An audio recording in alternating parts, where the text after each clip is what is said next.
The Genesis GV80 gets a coupe version for the first time here for the 2025 model year. And in this video, I'm going to cover the exterior changes, the interior changes, take it for a drive and see what it's like out on the road, as well as talking about the kind of fuel economy you can expect, and also the pricing and how it compares to the competition.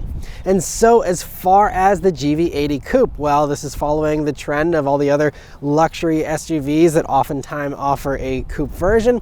And so right up front there, you can see that it is a little bit more aggressive with the look compared to a regular 2025 GV80 with some more wide open air intakes there in the front bumper. You have those little slits right underneath the grille, and the grille in general is larger here for all 2025 GV80s, but you know, those extra little cooling ducts there. You also have some slightly revised headlights there, although a very similar look to what you got on the pre-refresh GV80s, but you know, a really nice freshening of a vehicle, you know, that didn't need any freshening anyway. These already look so good, and a nice little bit of extra aggression here for the coupe version is certainly appreciated.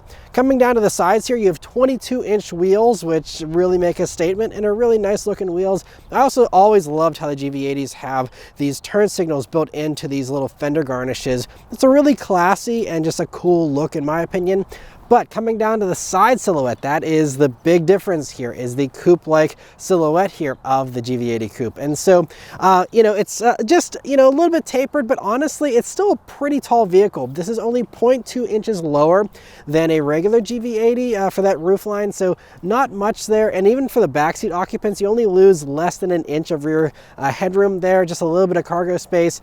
Not a big change, but it really does, you know, make this look a little bit sportier for sure. And because of that new back end, you now have an extra inch of length here for the GV80 Coupe compared to the regular SUV version. And so you can see though, when we go out to the back there, that you have a little built-in spoiler with the way they kind of designed that trunk lid there on it. And you'll see there's also the very large roof spoiler, which I think is the biggest statement piece there on the back. There's also no rear wiper, so take note of that if you're someone who likes a rear wiper. I mean, the slope of this, you know, gives it more of a sedan kind of aero profile, so hopefully it won't accumulate too much stuff, but just keep in mind no wiper here. But otherwise, you know, I really like the rear bumper having the integrated exhaust tips in it and the nice little finishers on them. It's a really cool look, and still love those taillights, which are ever so slightly tweaked here for all 2025 GV80s as well. But overall, you know, still just a really good look, and I think this coupe version really honestly elevates the GV80, makes it look even a little more expensive, a little more exotic than it already did, and I think they did a great job with it. The interior in the GV80 Coupe is very nice. It's basically the same as any other 2025 GV80. Got a nice refresh here for the 2025 model year. Very impressive up front, but for anyone who's already familiar with the up front redesign here, I will briefly start with the back seat and say that once again, yes, you lose less than 1 inch of rear headroom there. So as you can see, still me being 5'9", I have plenty of headroom. Legroom is unaffected. You know, I still have a couple inches of legroom to spare. Still a very nice, comfortable back seat that's heated, ventilated seats. They have their own fold-down center armrest with cup holders built into it, their own air vents and climate control, USB-C jacks, you know, all the comfort you could want there. They recline as well, and they also have this double-pane moonroof to look out of as well. So a very nice back seat, but back up front here, very nice. Once again, I mean, this is really, I think, even well beyond what you get with some of the other luxury brands as far as just the impressiveness with the metals and the leather and the carbon fiber and the stitching and just the colors that you're able to get too. There's this dark blue that we have here. There's a black, there's a beige, and there's even a red. You know, lots of fun colors to choose from here. I love the Genesis is so bold and daring with offering interior colors. But anyway, first thing, sitting down in these seats, I love the thick quilting you have on them here. They are so soft and comfortable. And I also love, you know, they're of course heated and ventilated up front here as well. And the ventilation, now it is wintertime when I'm filming this, but Genesis ventilation is always top notch. It always gets you actually nice and cold, which is something some of the other competitors can't manage still, even with their ventilated seats. So this is really a top notch seat. It also does have the ergo motion massage, which there's no different programs. It's just basically one program that auto activates after about an hour of driving. You can manually turn it on though with the little button here, but you know, it is a back and a bottom massage, so it does both, and it's a nice feeling massage. It just, You know, some of the other competitors do offer a fancier, you know, massaging seat. That's the only shortcoming of it, but otherwise, you know, really a nice seat. Steering wheel here is a really fantastic wheel with a flat bottom, again, chunky metal, and a little bit of a thicker wheel here, and has a great 9-3 grip though, nice 10-2 notches. Just a few little buttons here on it, and a couple other little scrollers. There's a variety of stuff here with toggles on the left, a little capacitive touch thing, and a roller wheel on the right here. I don't love the capacitive touch thing. Mercedes does that as well, and I find it kind of annoying in that too. It's, you know, fine though, and most of this stuff here, you know, you'll set it and forget it, and you're not going to be constantly playing with it, so, you know, not a huge deal there. But anyway, moving on to this new screen array that we have. So it's a 27-inch OLED screen. Goes, you know, across and covers both the gauges and the infotainment. As far as the gauge portion here, it's pretty familiar if you're used to any other digital Genesis cluster of the past few years. It's the same look here, but it does have some nice customization where you can change the look of the gauges, where you can have more traditional gauges, or you can just have even just your speed if you want to really simplify it. You can have a map background there. You can have, you know, a variety of other little things there, driver assistance, readouts, whatever you want to have in addition to the regular, you know, trip information, a power split for your all-wheel drive system. All those things can be found right there. And the gauges do change their look as well whenever you go through the different drive modes.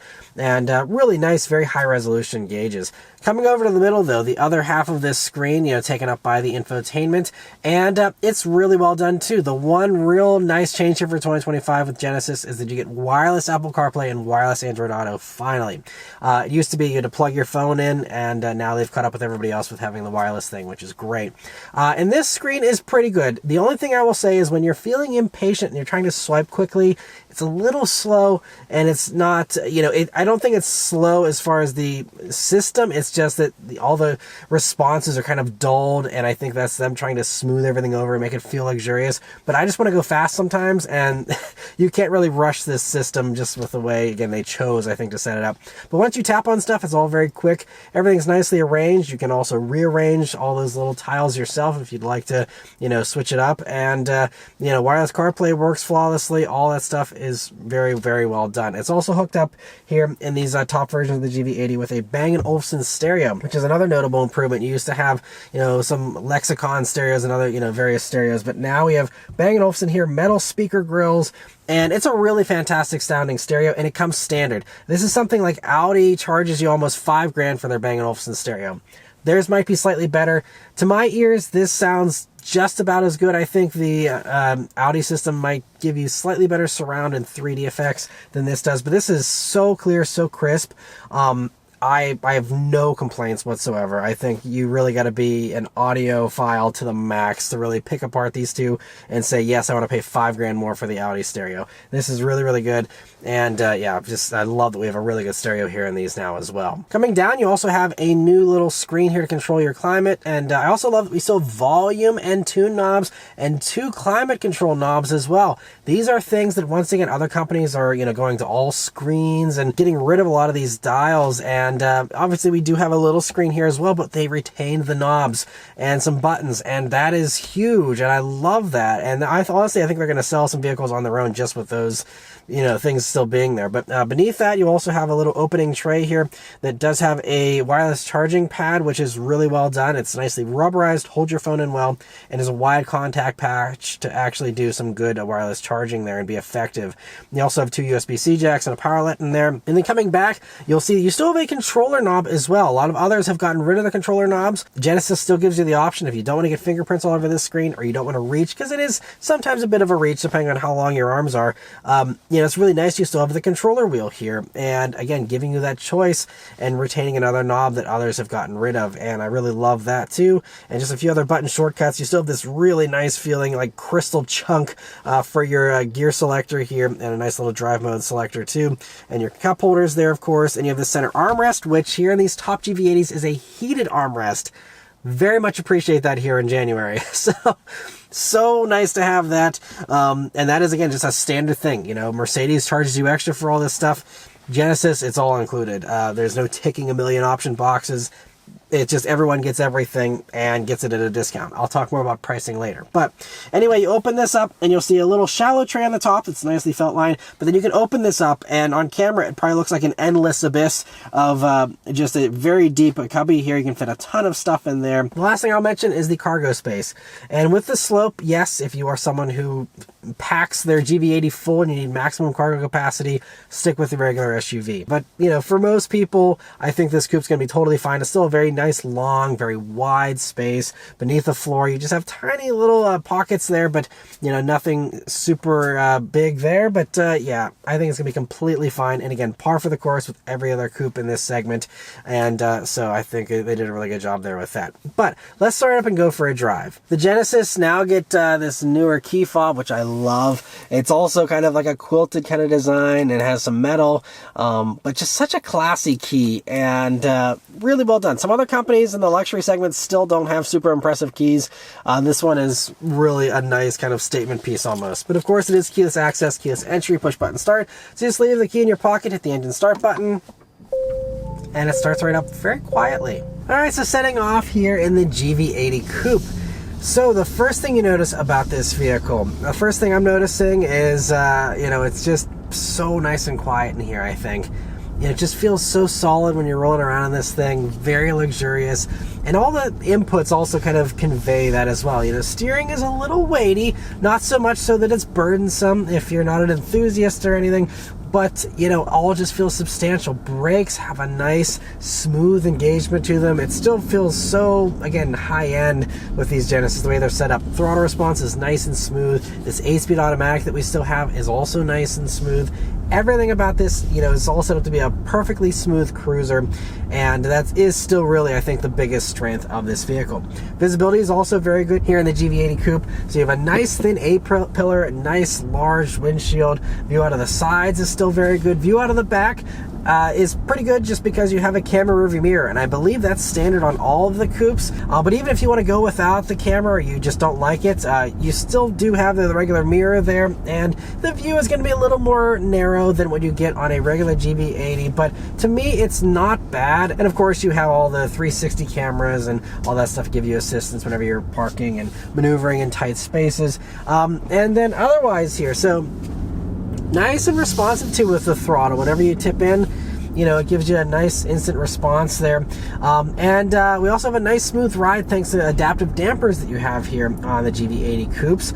And in addition to that, just, you know, smoothing the ride over in general, it also has a camera that can scan the road and kind of preload the suspension for the bumps and try and, you know, again, make the ride as smooth as possible. And I have to say that even on these 22-inch wheels, it is still really a nice, smooth ride so far. I haven't put a ton of miles on this yet, but the driving I've done so far, including, you know, many bumpy segments and, you know, manhole covers and stuff, it's completely fine and right in line with everything in this segment, in my opinion. It doesn't have an air suspension like some others do offer in this segment, but not a big deal. Still just so nice and smooth, and you hear the purr of that engine there whenever you're just accelerating ever so slightly. But I'm going to go ahead and put it up into the Sport Plus mode here, which is exclusive to the Coupe version, and that does turn off traction control, makes stability control a little more forgiving, and also does, you know, give you some slightly heavier steering and quicker throttle response, you know, different shift points, all that kind of stuff. But let's turn down onto this back road here and see how it does. And here we go. Okay. All right.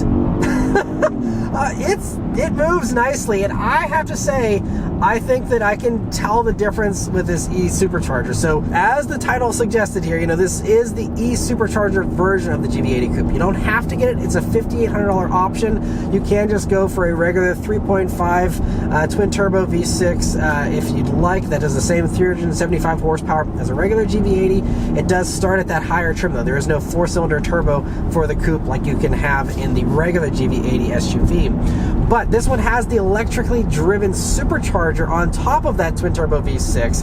And so instead of having just 375 horsepower, we now have 409 horsepower and 405 pound-feet of torque.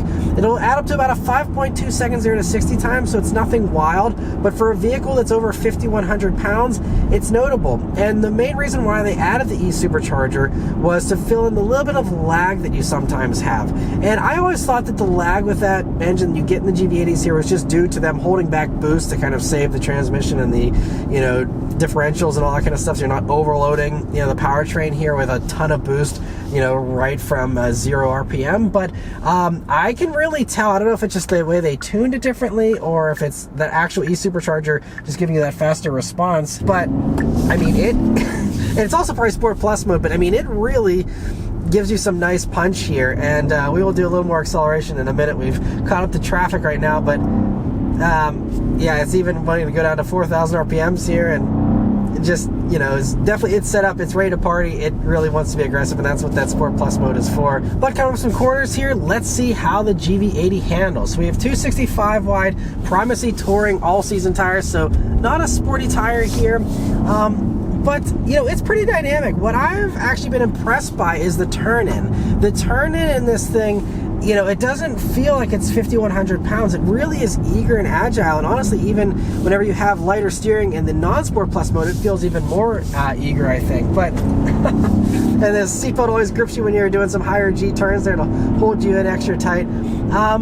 But yeah, honestly, it feels much lighter to me than the curb weight suggests. And I saw other reviews saying this wasn't dynamic enough, and maybe compared to the sportiest versions of the German competitors that are all 6 figures, sure, this is probably not as dynamic. I haven't driven those to compare, but what I can say is that, you know, even on a spirited back road jaunt, I mean, yes, you're aware of the weight, and the tires are going to hold you back. I think if you just put sportier tires on this, you'll have more grip and a little more cornering confidence there. But even without it, I mean, it's to me completely fine dynamic wise. Yeah, 265 wide tires, you know, all around also makes it nice and easy, you know, to swap. But I'm sure you could also even do a staggered setup, give yourself even more grip if you'd want. Now, as far as grip goes, these all come standard with all-wheel drive, and it's, you know, going to give you, I think, the same kind of power bias as you get in a regular GV80, which means I believe it's close to a 50-50 split, and I think it does shuffle a little more to the back here in these sportier modes. But,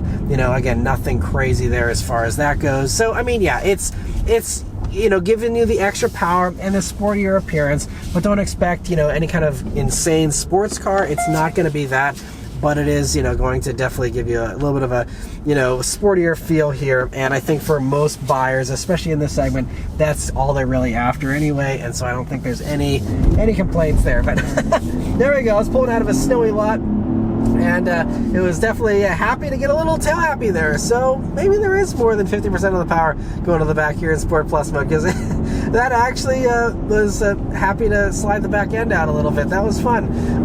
But charging back up this hill now, brakes also nice and strong brakes. Give me a lot of confidence, even though, again, heavy vehicle, but that's okay because they do clamp down really nicely whenever you need them to. And checking into another corner. Oh yeah, it is getting a little bit squirrely on me in the back.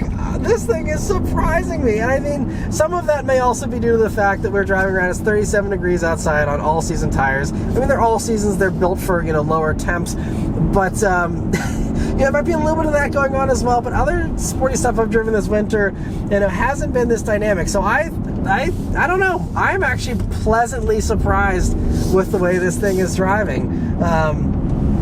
It's fun. And, you know, I'd love to see, I don't believe we have rear wheel steer here, like you get on the G80 Sports, in this sporty version of that. I love that system. I don't think it's present here in this, but yeah, so I do have to kind of dab the brakes a little bit just so I don't get in over my head, because it does feel like the front end wants to push until I start adding gas, and then it starts to rotate nicely. So it's a little bit of a dancing, you know, kind of balancing act here. with it. So if you drive it and you know how you're driving, and you're, you know, driving well, I guess I should say, it does dance with you and it does play with you. And well, that's actually really fun. Again, I'd have to sample all the competitors to truly say which is my favorite, but you know, like I'll talk about later, because of the price savings of this, I think this would be definitely my pick. And yeah, sure, it's, you know, your luxurious SUV might not be quite as dynamic as the person that's paying, you know, well over 6 figures for theirs, but I don't think you should worry too much, because this thing is so good. And man, yeah, you know, I didn't think the e-Supercharger was really going to move the needle that much, but this thing is appreciably quicker in the mid-range than the regular 3.5 twin turbo motor. So again, I mean, that's still fine. That's 375 horsepower. You know, nothing to, you know, be unimpressed with. It is still a good amount of power, but you know, I don't know. I was initially, before I really drove this hard, I was like, do I pay $1,500 extra for this e-Supercharger for only, you know, another 35 odd horsepower? But if you are an enthusiast and you do want every last ounce of performance you can get out of a Genesis, I'd say this is definitely nice. Because I mean, even again, if you're not redlining it, just even that mid-range, I do feel some extra punch there. Now, unfortunately, because it's an e-Supercharger, and it is, I think, a smaller one, you know, it's not like anything crazy. You're not going to get any kind of wild supercharger whine, I don't think. Let's floor it and see. Yeah, no one could tell there was a supercharger under the hood here if you didn't tell them. But it's still awesome all the same. And very cool we have that. And that is also adding into a 48-volt mount hybrid system. And as a result, you actually get 2 mpg better in the city for the e-Supercharger one versus a regular 3.5, you know, twin turbo V6 in these. You know, it's still like in the teens, so we're not talking about an insane fuel economy or anything. But, you know, instead of getting like 16 mpg in the city, you're getting 18. That's nice, you know, nice little extra perk to further maybe justify a little bit of that price tag, you know, for the upcharge for the e-Supercharger. But yeah, if you got the money to spend, go for the e-Supercharger. I don't think you'll be disappointed. If you drive these back to back, I think you'll be really impressed with the extra punch you get here in this. And merging onto a highway here. I like this thing. This is good. Man, and it sounds nice too. There is a little bit of electrical assistance with the speakers. You can turn that off though if you don't want it. And you know, again, it's nice they give you choices. Genesis is so good about giving people choices and custom tailoring the vehicle to exactly what you want it to be. But man, yeah, very happy with the way this thing accelerates and drives. But now we're out on the highway here. I'm going to go ahead and put on the highway drive assist system that this does have, the adaptive cruise control system here. It's so nice and easy to set it in this too. Some other vehicles, it's like you got to read the owner's manual to even figure out how to do it. This, it's nice and easy, like 2 button presses, and I'm off to the races here. And so the highway drive assist, by the way, is standard. Obviously, GV80 Coupes being fully loaded, especially, you know, everything comes standard. There's no options for safety tech, which is notable because, again, Mercedes is still nickel and diming people, you know, a couple grand here, a couple grand there for all the safety tech. Even BMW does, I think, as well a little bit. And so the fact that it all is standard here, no option boxes to tick, is very nice and appreciated. And as far as how this system acts out here on the highway, it's pretty good. What I really love is that the adaptive cruise control system does a good job of letting you know what it's doing with the head-up display. So it's showing me the cars that it's imaging around me. It's showing me the steering assistance that it's doing, the lane keep assist that it's doing. It knows all this kind of stuff intelligently, and, you know, shows me that very clearly, and that's appreciated, so that, you know, if it does lose track of the road lines, I know about it without having to look down into the gauge cluster to see a tiny little display or something. It's also nice and quiet here, you know, now that we're on a regular segment of road. You know, very luxurious here. We do have a gentle corner we're going around. We'll see how it handles this. In the past, I've had some of these highway drive assist vehicles being unable to kind of negotiate road lines, and this is getting a little confused here. Okay, it was about to go over the line there, but then it corrected itself. So there's a little bit of that. It's still not, you know, the best system out there, I don't think. but it is still, you know, very good for the most part. And all these vehicles have basically the same kind of thing where they do the steering assist. None of them are hands-off driving here in this segment just yet. Everything else is standard, so all the usual stuff: blind spot monitoring, rear cross traffic alert, automatic emergency braking, all those types of things. We also do have one of the things that really only the Hyundai Group and one or two others offer, is that whenever you put the turn signal on, it will show you your blind spot view with a camera there in the left or right side of your gauge cluster. And that's great, you know, if you do just want to have that extra assurance that there's surely nothing there.